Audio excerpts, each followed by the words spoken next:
So this is a big one if you guys are realtors. Who in here is a realtor? Okay, almost like half the room. So who knows the difference between these two things here? Or what realtor? Furnace, boiler. Very good. So all the time when I'm inspecting homes, I hear the realtor go to the buyer, oh crap, like which one's which? Which is the hot water heater? Which is the boiler? So hot water heaters is the water you bathe in. Domestic water. Yeah, domestic water. You bathe in it, you can drink it. It's safe. Boilers are for heating a home, not drinking the water. You don't want to drink that water. I've tried. It's terrible. I'm just kidding. I didn't. Is that why you lost all your hair? Yeah, that's how I lost all my hair. So don't do it, guys. He said that's why you lost all your hair.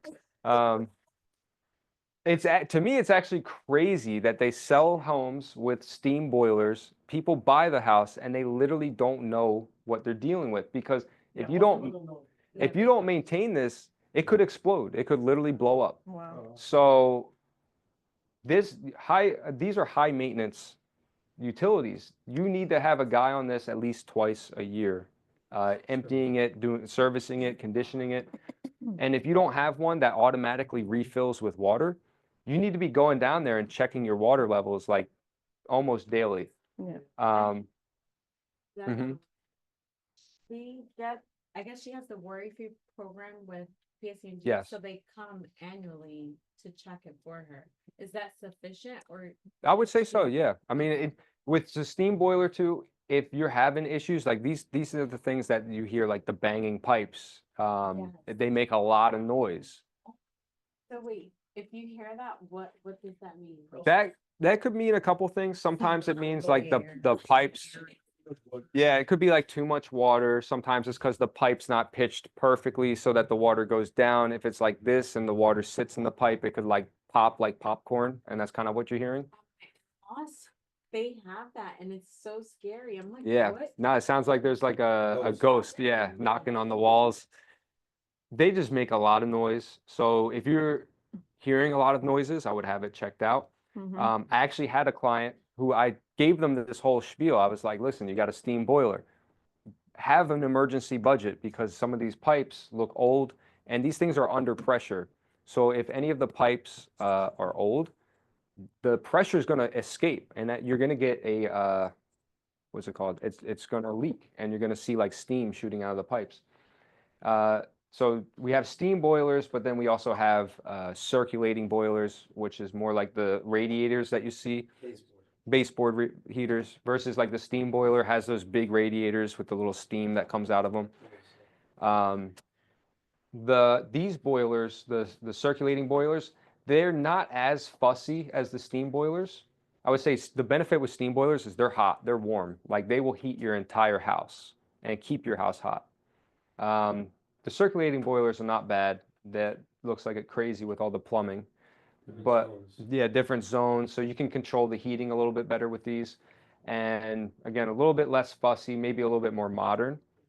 I say that the hot circulating waters are to closed systems, so Mhm, it mhm. lasts much longer because you're not adding water and adding, doesn't oxidize as much. Exactly. And you can have a lot of different zones with that, and there's no knocking. Yeah, It's just baseboard, and it has a pump, it basically heats up, and then the pump kicks on and then just circulates it. yeah, And then when it gets cool, it does it again and again. yeah. You don't have to add water, it's closed. Exactly. Yeah, a lot less maintenance. So maybe like once a year you have it checked up. This I've seen people have to have the guy come like 3 or 4 times like every winter to do something to it. And there was a woman. oil. Yeah, and it could be oil. Yeah, yeah. Sometimes a lot of times they're oil fired. Now they've changed over to gas. And then we'll compare them to forced air units, which is like the ones that blow air. This is most common, probably what people think of when they think of like heating and air conditioning. These are great, but I would say what happens is once you shut the heat off, you're cold again. So it's like you're constantly running them. Whereas I'm telling you, the boiler is like the whole house is hot and it stays hot. And like you're opening windows during the winter. There was a woman who tried to sue the realtor for not telling her that the steam boiler was going to be such an issue. And Brandon so the woman said no one told her this. And then the realtor called Brandon and was like, why didn't you tell the woman about the steam boiler? And he's like, we did. This is the page that we have it on in the home inspection. So then Brandon told him to go to the page and he was like, oh, we do have it here. So the woman couldn't sue the guy because Brandon told her you need to constantly be checking on this steam I boiler. literally put in the report, I suggest you have like an emergency repair budget because you're gonna deal with leaks. She moved into the home within like a month or two, it was leaking And multiple another thing, times. estate Mhm. agents with inspectors, I learned, do not open the door for the buyer's agent. There was a lawsuit where the inspector didn't do his job or Mhm. missed something, and the home buyer sued the listing agent and the buyer's agent Oh, wow. because the listing agent unlocked the door. Wow, So wow. Sometimes your sellers want you there, even though you shouldn't be there because so they can speak freely, but they both got sued. Yeah, no, liability is a big thing, especially as an inspector. For instance, I had a situation where somebody got upset with me because the water was shut off to the property. And like we were talking about with the water shut off, it's just a flick of the wrist to turn the water back on. But I've been trained that if the water's shut off, there's probably a good reason it was shut off. Yeah. So I'm not going to be the guy to turn the water onto your property. I don't care how easy it is. So the listing agent was very angry. She had to drive to the house just to turn the water on. And when she turned it on, I think the hot water heater wasn't connected. So water started flooding in the basement. Oh, wow. And yeah. And before she did it, she was like, "Oh, how hard is it to do this? And do I need she?" And she made some comment, "Do I need insurance to do this?" I was like, you know, I didn't say anything. I didn't say told you so. I just, you know, It's a good But thing. it's another thing you good didn't reason touch why listing agents, because sometimes your sellers want you there, but if you open the door. then they- yeah. To the inspector, you and the Exactly. buyer's agent. So Exactly. in that situation, it was actually the buyer's fault because he gave the green light. He said, "Yeah, turn the water on." Oops. That's crazy. A lot of people always want to know how old are my utilities? How old is the water heater? How old is the boiler? Just go to the data tag. So if you're lucky and it's a newer one, it will actually just tell you. So this one right there says the year 2015.